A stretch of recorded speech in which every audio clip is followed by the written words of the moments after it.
I was recently asked the following question by a client. What do you see as the enduring development challenges and issues that leaders struggle with the most? It was a good question, and certainly not the first time I had been asked a similar question. In this video, I'll give you the 7 challenges leaders need to think about and confront.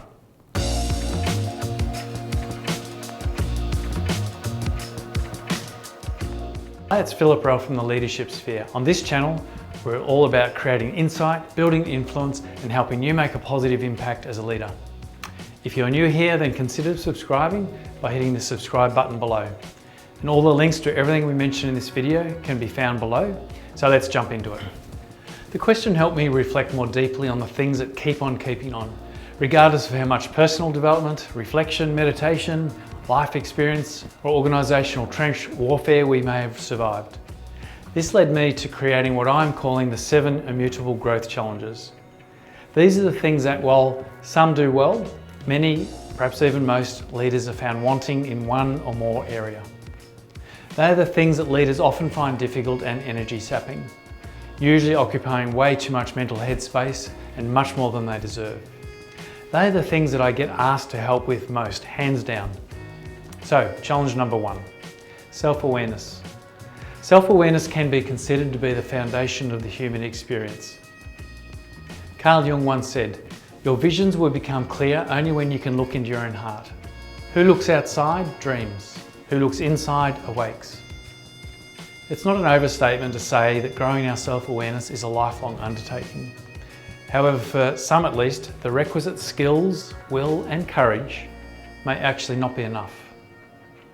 Of all the challenges, growing our self-awareness is perhaps the most important and arguably the most challenging. Challenge number 2, Bulletproof and Perfect.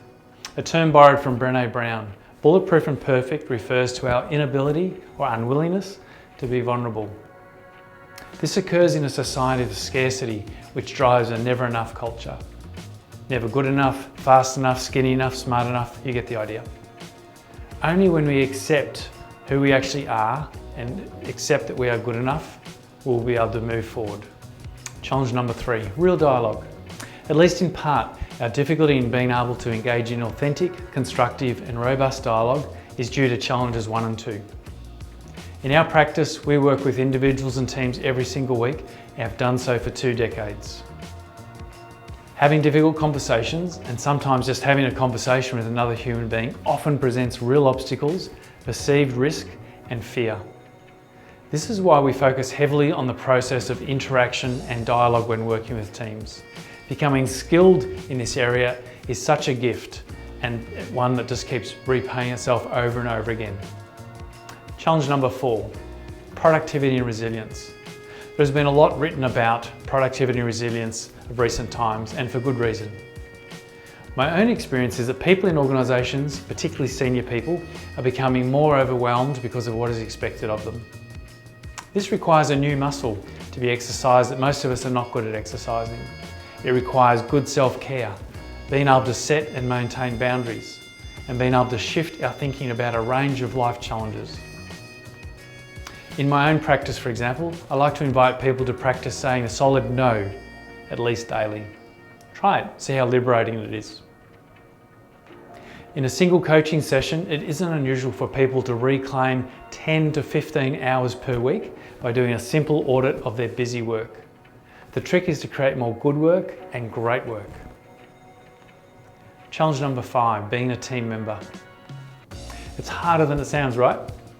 I once heard a definition of team which summed it up beautifully. The definition said, "A team is a group of people who come together and do dumb things." While not always true, of course, this is how it feels sometimes. Why? Because we're human and therefore suffer from all the normal human flaws, fears and frustrations that come with being part of a tribe of fellow humans. This is a double-edged sword. On one side is the magic that can happen when smart, motivated people come together.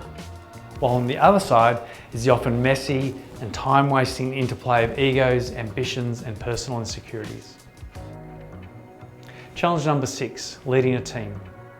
If being a member of a team can be challenging, leading it can sometimes feel like a long, hard slog. When working with teams, we use the metaphor of a relationship in our personal lives that we care about. It requires constant attention and investment. Teams are no different. Too many times leaders fall into the trap of thinking that the conversation they had about the strategy 3 months ago is enough, or that subversive and undermining behaviour that crops up from time to time will just go away by itself. It requires a constant focus and investment in 3 key areas. The first one is direction, or where are you heading? The second one is interaction, so how are we being with each other in relationship? And the third one is renewal. How do we renew and foster the energy within the team and the relationships that sit within the team? Challenge number 7, change and complexity.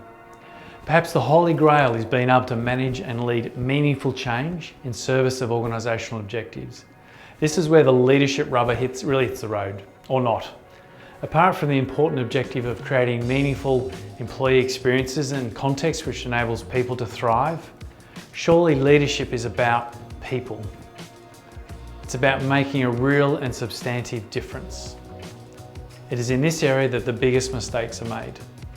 Those who choose to exercise leadership do so in a soup of politics, shifting landscapes, silos, turf protection, and good old-fashioned legacy cultures that have taken years to develop and remain remarkably resistant to change. Navigating these murky waters is challenging for the most seasoned of executives. So what does it all mean? Leadership is an art and a science. To be effective, really effective, requires attention across the full spectrum of the 7 growth challenges, particularly the inside, which is arguably the most challenging. So what should your focus be? Well, perhaps surprisingly, it's actually not a linear process. In our fast-paced world, there's no time to focus on self without a focus on the other levels. We work with leaders and teams to orchestrate a plan of action that focuses on all 7 levels to varying degrees based on the context. This helps support rapid progress and success. And I'm 100% sure of one thing, and that is that it's an incredibly worthwhile journey. So there you have it, the 7 leadership challenges that just won't go away. If this is your first time here, please consider subscribing so you don't miss out on future videos. And if you like this video, don't forget to hit the thumbs up.